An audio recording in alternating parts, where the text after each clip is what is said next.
morning, Chem Comm class. Today we're going to continue on with petroleum and chemical bonding. I have my caffeine. I'm ready to go. Hope you are as well. We're going to talk a little bit more about petroleum today, and then we're going to talk about how petroleum molecules are bonded, which is different than what we've talked about in the past. They're bonded covalently, not ionically.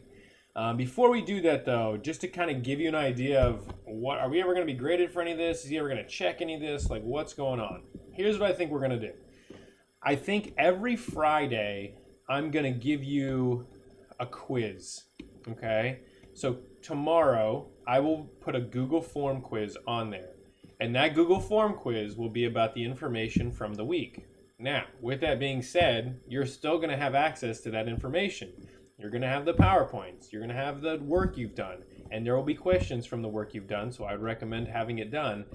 But the idea is, as long as you're following along and checking every day and getting those PowerPoints and filling out those notes, you should be fine.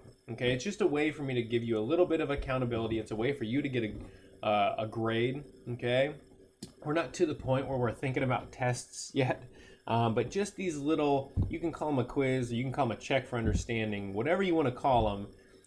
But we just need a way for me to see, like, okay, who's got this, who needs help, who's not even on Google Classroom looking at anything yet, and this will kind of help me through that. Some of you have already asked questions, which were good questions, which I'm currently trying to find the answers out to, and some of you have even helped other people say, hey, this is how I did it, or, you know, like some of us are having trouble getting to YouTube or something, and I'm not sure why some of us can and some of us can't, but you are helping each other, which I really appreciate. That's fantastic. Okay, so please continue to do that. We're still, I know we're separated, but we're still trying to learn in community here as much as we can. So let's talk about 13.4. You'll notice there was 13.2. We're jumping ahead to 13.4. There was a lab in there that we're obviously not going to get to do, but we're going to just kind of keep chipping away at this and see what we can come up with, okay? With that being said, let's talk about petroleum. We already talked about crude oil and how it's a mixture of all these different hydrocarbons. Some of them are really small, like 2 carbons long, and some of them are really like long, like 20 carbons long, okay? And the idea is, once we get this crude oil out of the ground, we have to have a way to separate it. And we said that the best way to do this was something called distillation, where we separate things by boiling points. And we talked about separating the salt water, okay? When we're separating crude oil, we call these fractions. They're distinctive, like, kind of ranges of hydrocarbons within that crude oil. The way what this looks like, and I'll show you a picture, and there's one in your notes. It's a long distillation tower. We watched a video before you left, and I said, make sure you remember that tower. We'll talk about it again. This is what I was talking about. And what we do is we heat up that tower in a very tall column. The things that boil quickly, they go to the top, okay, if they're light. And the things that are heavy, are very long carbon chains, they stay toward the bottom, and we typically call them bottoms. Okay, we're going to kind of walk through on what that looks like here. This is a model of the distillation tower. Notice up at the top, you have things like gas, okay? And as you get to the middle, you have things that are liquid typically. And then at the bottom, you have things that are very dense like asphalt, okay, for roads and roofing. Okay, so it makes sense that smaller molecules are going to boil first, okay, and travel to the top. And notice how there's pipes coming off at these different levels to basically harvest that specific range of hydrocarbon, okay, whether it's a gas, a liquid, or a solid, all right? You can see the crude oils coming in through the heater, all right? It's a pretty simple idea, but it's pretty complex at the same time. The reason this happens is because of the intermolecular forces within these molecules. Typically, gases have weak intermolecular forces, and therefore they spread out from each other. They're not drawn to one another, and that's why they're gases. They're spread out molecules. Where solids have stronger intermolecular forces, and they're going to attract to one another, and they're going to either stay a liquid or solid, okay, because of their stronger intermolecular force. So let's kind of like walk our way down the distillation tower and look at the different fractions. The first fraction would be between 1 and 4 carbons. And they are found at the top because they're going to have the lowest boiling points. They're going to boil first and go all the way to the top of the distillation tower. Okay, they're going to be up here. Things like propane gas that you get for your grill, they would be in this category. Okay, propane has 3 carbons. All right, so it's going to rise all the way to the top because it has weak intermolecular forces and go all the way up. All right. The second category would be liquid fractions. Okay, these have boiling points between 40 and 30 degrees Celsius, and then in the middle of the column, 5 to 20 carbons. They have medium strength intermolecular forces, and that's why they're liquids. Okay, 5 carbons would be like pentane, 6 carbons would be hexane, and then octane would be 8 carbons, and that's something that you would put in your your car. Okay, gas-powered car. And we're kind of dealing right in here. Okay, they're still liquids, all right, but they're going to boil kind of in that middle range. All right, kerosene, naphthalene, all those would work. They're larger molecules than the smaller ones. And then the thing that we call the bottoms would be boiling points greater than 370. They're greasy. They're not going to vaporize. Okay, they have the strongest intermolecular forces with chains above 21 carbons. Look what's down here. Okay, probably not diesel fuel. That would be not included. Okay, but lubricating oil, like the oil, when you get an oil change, that would be in the bottom of the fractioning tower, distillation tower. Okay, waxes, polishes, fuels for ships that are very dense. Okay, and then as we said, like asphalt, bitumen, okay, that would be there at the bottom. All right, so all of these things come from crude oil, but we have to have a way to separate them because we can't just run vehicles on crude oil. It'd be not a great situation because you'd have gases in there, you'd have really dense asphalt. That's not stuff we want to put in our car. So we have to separate them through this fractional distillation. Okay? The next part of this PowerPoint kind of starts getting into the organic chemistry of how these things are bonded together. Okay? Typically speaking, these hydrocarbons are long carbon chains. Okay? There's this carbon, what we call a carbon backbone, that runs through the middle of these long carbon molecules. What you need to be able to do in this section is kind of demonstrate an understanding of how they're bonded together, okay? And there's some tricks to help you do this, okay? The first thing you have to understand is that these electron shells are energy levels around the atoms, okay? Noble gases are unreactive because they already have 8, but remember when we talked about ionic bonding, we said everybody's trying to get to 8 valence electrons. Well, in an ionic bond, like calcium, which is a +2 charge ion, and chlorine, which is a -1 charge, calcium's looking to lose electrons and chlorine's looking to gain. So when these pair together, okay, we know we're going to need 2 chlorines for every 1 calcium, and we get this bond that we call ionic bonding based on the charges and the transfer of electrons, because calcium is donating 2 electrons to those chlorine. Okay, we've talked about this. But with hydrocarbons and with all covalent compounds, that's not the kind of bond that's taking place. In these situations, you're taking multiple nonmetals that are electron deficient, and they all want to gain electrons. So what has to happen? If they're all looking to gain, then sharing needs to take place. Remember, okay, let's fast forward here ahead. Remember, the way you know how many valence electrons an atom has is by the number of column it's in. So everything in this first column has 1 valence electron. Okay, 1 valence electron. Everything in column 2, guess what? 2 valence electrons. This is going to be important later. Okay, and then 3, 4, 5, 6, 7. And then technically 8. We will not need to worry about these. Okay, they will not be in our covalent bonds. Okay, so let's go back.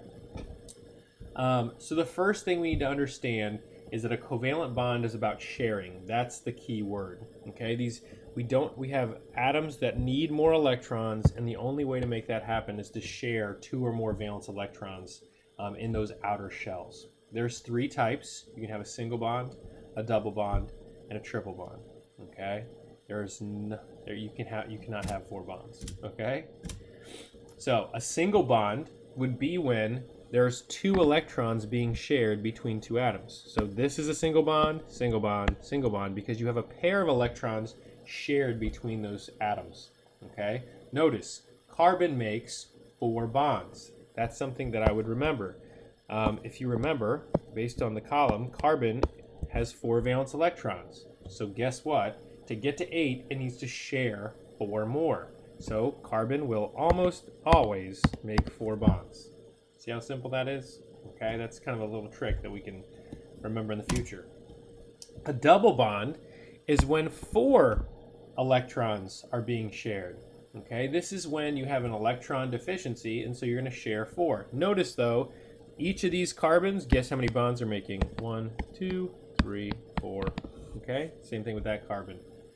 Carbon makes 4 bonds. Okay, and then you can probably figure out a triple bond is going to share 6 electrons. Okay, this is when we have a really large electron deficiency and we need to share them. Okay, we're going to kind of go through how to do these diagrams. You're going to need to be able to do that here in a second. But this is pretty much how we are going to proceed in this specific section. Okay, so we need you to be able to do Lewis dot structures or Lewis structures that are showing where the electrons are. Okay, carbon needs 8. Hydrogen is the only element that needs 2. Hydrogen has 1 valence electron and it's trying to get to 2. Everybody else is trying to get to 8 valence electrons. Okay, typically we're going to show bonds with lines, not dots, and then 2 electrons would be equal to 1 line. Okay, there's a procedure for doing this. I'm going to show you right now. All right, so this is the activity for what we're about to do. We're about to go through some of these together, 1 through 4. Okay, this is the procedure for drawing these structures. Okay, and make sure you're drawing them correctly. There's determining the position, finding the total number of electrons for bonding, placing single covalent bonds where you need them, and then placing the rest of the electrons. Okay, some of these are going to be really obvious, and some of these are going to be a little more complicated because of double and triple bonds. Okay, but a couple things. You can only put valence electrons that you have available. Okay, so you need to count up how many valence electrons you have to make sure you only put down the ones you need. Okay, and second, you may need to make sure everybody is stable after you're done, and we'll talk about how to test to see if that happens. Okay, so you should be here. All right, so let's start with H2. The first instruction that you're given is to place them in a skeleton. Okay, when you only have 2 atoms, if you look, we have 2 atoms of hydrogen. There's really only one way, right? You just put them next to each other. No big deal. Okay, that's step 1. Done already. Step 2 is to count the valence electrons. Remember that hydrogen is in the first column of the periodic table. That means it has 1 valence electron. And guess what? There are 2 hydrogens, which means we have a total of 2 electrons that we can place. The first electrons we're always going to place are the bond. So I'm going to draw a bond between those 2 hydrogens. And guess what? Every bond has 2 electrons. So I've placed the only 2 electrons I have. The next question is, are the hydrogens stable? The answer to this is yes, because hydrogen is stable with 2 valence electrons. It's the only one that's stable with 2. Okay? So this, as simple as it was, is a complete drawing. Okay? Now let's try oxygen. This is O2. This is what we breathe. We're going to put the 2 oxygens beside each other. And now we need to count up how many valence electrons we have. Each oxygen has 6 valence electrons because it's in the 6th column. We're going to multiply that by 2 because there are 2 of them, which gives us a total of 12 electrons. So I'm allowed to place 12 and only 12 electrons in this diagram. Okay, so here's what you need to do. You need to place the bond first and then work your way around the outside because we know they're at least bonded together. So that's 1, 2, 3, 4, 5, 6, 7, 8, 9, 10, 11, 12. Notice how I count them as I put them down. There's 2 in the bond, and then 3, 4, 5, 6, 7, 8, 9, 10, 11, 12. Once I get to 12, I have to stop. That's the only valence electrons I have to place. That's what oxygen's brought to the table. But notice something. This oxygen here is stable. It currently has its 8 valence electrons. But guess what? This guy over here, he only has 6 valence electrons. Not good. Okay? It's not stable. So you can think about this like as a potluck. Both these oxygens brought 6 electrons to the table, but they each need to leave with 8. Okay? And if you are deficient, you need to get somebody to share with you. So guess what? This oxygen over here can share. It's going to take these 2 electrons and share them in a double bond. Guess what? Now both, because these bonds count for this oxygen and this oxygen. So at this point, they both have 8 valence electrons to their name, and they are both stable. Okay? Let's do 2 more. Nitrogen, it's N2. There's only one way to draw that. 2 nitrogens beside each other. Okay? Nitrogen has 5 valence electrons. There are 2 of them. That gives me 10. I'm going to count them out. 1, 2, 3, 4, 5, 6, 7, 8, 9, 10. Ugh. This nitrogen on the left has not enough electrons. It only has 4 right now. It has these 4 right here. Okay? So it needs more, which means we need more sharing. We're going to take these 2 and move them into a shared location. That means we have to erase them. Okay, use pencil. Okay? Is everybody stable? This nitrogen still has 8. This nitrogen only has 6. It is not stable yet. Okay? So we need to take 2 more and share again. Now guess what? That has 8. That has 8, and we've only placed 10 valence electrons. Now we're stable. This would be a triple bond. So the reason that triple bonds and double bonds occur is when you have not enough electrons to go around. So more sharing needs to occur. Okay? That's what's going on. Okay? All right, so this next one is a little more complicated. Well, it's actually, I would argue that it could be easier, but it's got more things going on. It's NH3. Typically, the first element is going to be the one in the middle. So, we know nitrogen's in the middle. And then what's going to happen is these hydrogens are going to go around the outside, like this. You could put this hydrogen down here at the bottom. It's okay. It doesn't matter. Okay? Nitrogen has 5 valence electrons. And each hydrogen has 1. So that's a total of 8 valence electrons that we're allowed to place. So, put your bonds in first. We know this is all bonded together. So 1, 2, 3, 4, 5, 6. And then who's not stable? Once a hydrogen makes a bond, it's done. Okay? That's why they always go around the outside. So 1, 2, 3, 4, 5, 6. Nitrogen's the only one that needs more. 7, 8. I've placed 8. Guess what? Stable, stable, stable. And this nitrogen has 8 around it, so it's stable. Okay, no double bonds or triple bonds are needed. Be careful not to do this, okay? Typically, these more complex molecules have a central atom, okay? They are not going to be these long lines, all right? We'll get into that with carbon hydrocarbon chains, but I'm not going to make you draw too many of those. If we take a look at your homework, I will say that this one is more of a chain, and you've got hydrogens on the sides there, okay? But basically, I just wanted you to kind of walk through these, see what you can come up with. This is one of those things that I really wish we were together for, so I could kind of help you through. We just did the first 4. See what you can come up with, okay? I will tell you that in water, oxygen's in the middle, okay? The hydrogens are going to be on the outside. Boron's going to be in the middle there. This is going to be carbon in the middle with the oxygens on the outside, okay? And this one right here will have the carbon in the middle, and the hydrogens will be on the outside. Okay, so I know you're not as familiar with this. This is a little weirder. Okay, but this is kind of us talking. We've talked about ionic bonding, and we're shifting now to covalent bonding. Do your best. If you have questions, send them my way. Okay, I can do more examples. There'll be a few of these on the quiz on Friday, but I think you got this. Okay, be good to somebody today. We'll see you soon. I'm proud of you guys. Keep going. We got this.